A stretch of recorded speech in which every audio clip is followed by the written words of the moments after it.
Hi, it's Amber. Welcome back.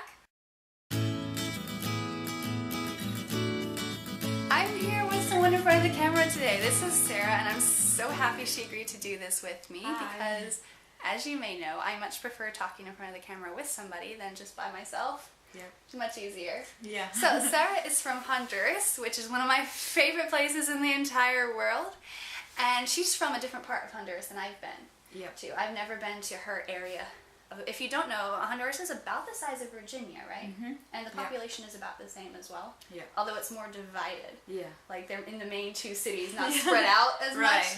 Right. So you've been in one major city and I've been in the other. Yeah. You've been in the capital, and I grew up in San Pedro Sula, which is the northern part of the country. Yeah. So. And I've never been there, but I have spent a lot of time in the capital area, and I love the country so much. Mm-hmm. But we were talking about perspective on the country of Honduras, and we found out something that we have in common opinion about Honduras, and that is a pet peeve that both of us have.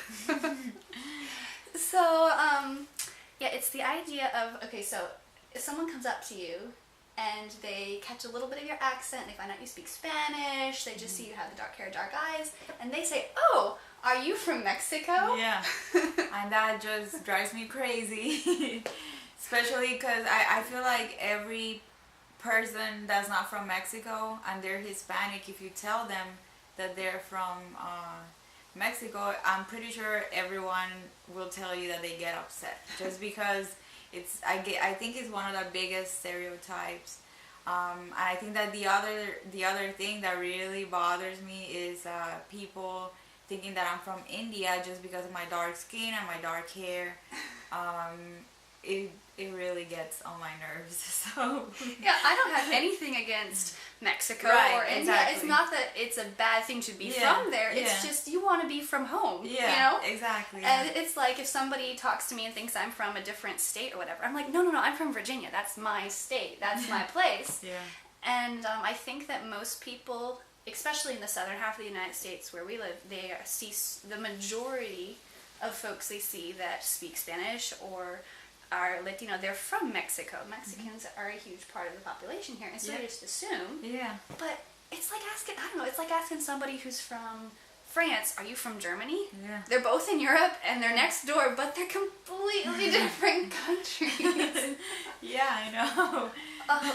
So Honduran food is completely different than Mexican food. Oh, yeah. I say I like Honduran food, and people are like, "Oh, is it spicy?" Yeah. No. It's not okay. You know that my sister, we're both from Honduras.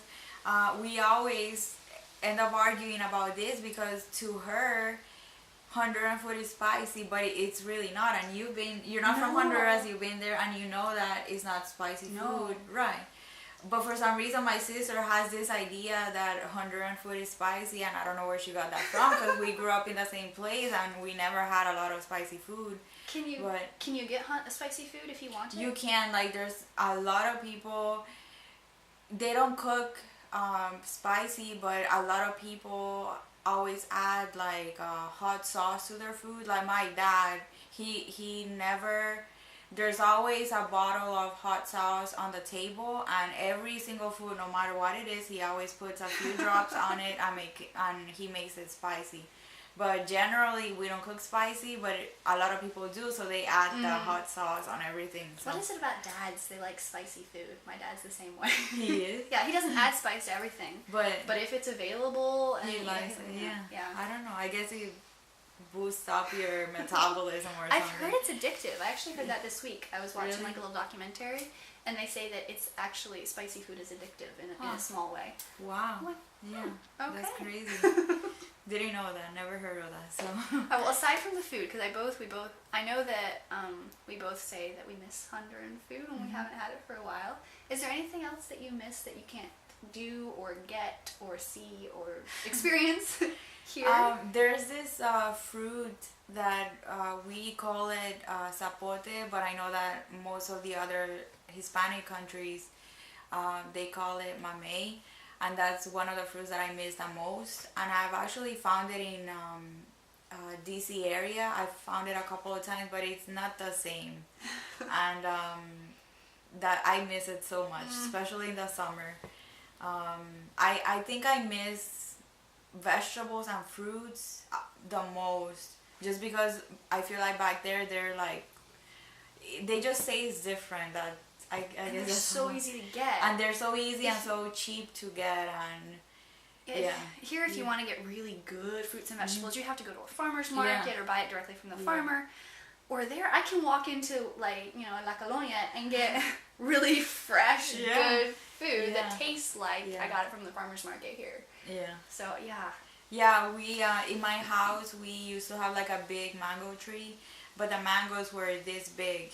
And we had this big wooden thing, and we made like a, how can you, it's like a bag, and then, I don't know how to explain, but it's like a big wood thing, and then you put a bag around the wire thing, so that way you can get the mangoes. Oh, I've seen those. You've seen those? It's like to pick it without bruising it. Yeah. I don't know what they're called. You made one? We always... Probably the regular ones are too small. So we always made one, and we always had it, and we would get them anytime we wanted, and they were this big, and they were delicious. They were like the best mangoes ever.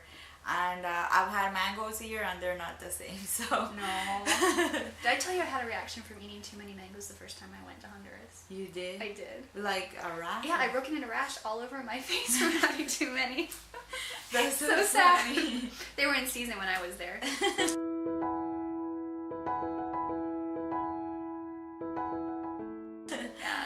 That's so funny. Well, it's not really funny, but I was like, serves me right for. So how did you fix it? I still get a rash every time I eat mangoes. Really? I'm permanently punished for my gluttony. That's so funny. Yeah, I have to avoid them now. Because I've heard that the more you expose yourself, the worse it'll get. Because I know somebody else that has the same problem. No. Yeah. The more you have it, the more your body's gonna remember she it. ended up in the ER from it. From the mango? Yeah, because she kept exposing herself to it, and her rash got worse. No. I don't know. I've known so many people. There was this gentleman that I used to work for that I helped him, and he was allergic to shrimp. But that was his favorite food, and he would always, ever since he was little, he would always eat it and get hives and rash and crazy. But he kept eating it until finally now he's 85 and he can eat it and he doesn't have any problem with it. So well, that's interesting. Yeah, it is. If you're deathly allergic, don't do that. Yeah, don't do that. Well, why? Well, officer, I didn't mean to kill him. I just told him to eat it. Oh dear, that's really interesting. Yeah. I'll don't know. I'll think about that. I mean, as long as you don't stop breathing. No, I don't. Thankfully. Okay. I would love to be able to eat mango again because I agree with you. They're really, really good. You've lived here for how many years now? I think it's been. I think I came to the States in 2008, I believe. Okay. So wow. You're going on almost 10 years? That's amazing. That is really neat. Oh, it's been a long time. So you're now totally acclimated, right? Yes, I am.